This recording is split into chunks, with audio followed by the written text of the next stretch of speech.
চাঁদপুরের ফাতেমা বেগম 2 বছর ধরে স্তনে চাকা হওয়া সহ একাধিক উপসর্গে ভুগছিলেন। শনিবার আসেন বঙ্গবন্ধু শেখ মুজিব মেডিকেল বিশ্ববিদ্যালয়ের ক্যান্সার স্ক্রিনিং প্রোগ্রামের আওতায়। নানা পরীক্ষা নিরীক্ষা শেষে স্তনের টিউমার শনাক্ত করেন চিকিৎসকরা। তবে ক্যান্সার জীবাণু না থাকায় কিছুটা স্বস্তি হলেও থাকতে হবে চিকিৎসকদের তত্ত্বাবধানে। আমি অনেকগুলি ডাক্তারে দেখাইছি, এখন গাইনি দেখাইলাম। আমার ব্রেস্ট মাঝে মধ্যে গাই মারতো, ব্যথা করতো বা পিরিয়ডের আগে জ্বর আসা পড়তো। এই জন্য স্তনে চাকা হওয়া, চামড়া কুঁচকে যাওয়া, আকারে পরিবর্তন, দীর্ঘ সময় ব্যথা সহ 8টি উপসর্গ দেখা দিলে দ্রুত চিকিৎসকের কাছে যাওয়ার পরামর্শ দিয়েছেন বিশেষজ্ঞরা। বঙ্গবন্ধু শেখ মুজিব মেডিকেল বিশ্ববিদ্যালয়ে গেল বছর স্ক্রিনিং প্রোগ্রামের আওতায় আসে 1600-র বেশি নারী। শনাক্ত 620 জনের মধ্যে 544 জনই আসেন অ্যাডভান্স স্টেজে। বছরে প্রায় 13,000 নারী আক্রান্ত হন স্তন ক্যান্সারে, যার মধ্যে মৃত্যু হয় 7,000-এর বেশি। স্তন ক্যান্সার নিরাময়যোগ্য হলেও দেরিতে শনাক্ত হওয়ায় বেড়ে যায় মৃত্যুর হার।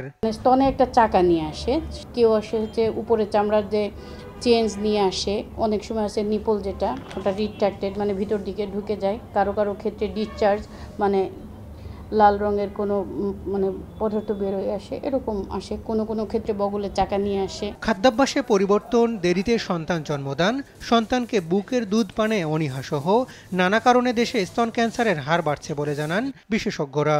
আগে আমাদের বাল্যবিবাহ বেশি ছিল, অথবা বাচ্চা নেওয়ার প্রবণতাটা ছিল আগে।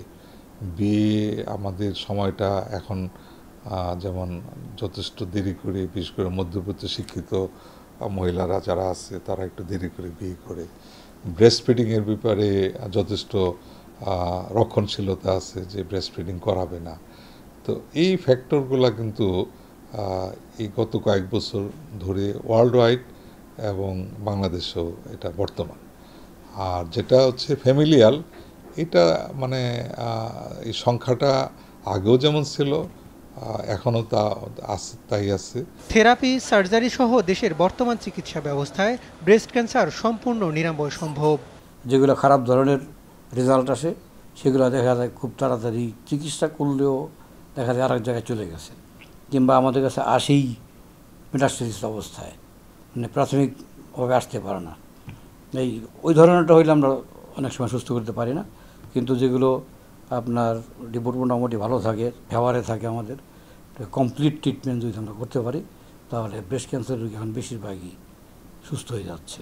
এ অবস্থায় দেশের প্রান্তিক পর্যায়ে ক্যান্সার স্ক্রিনিং ব্যবস্থা দরকার বলে মনে করছেন বিশেষজ্ঞরা।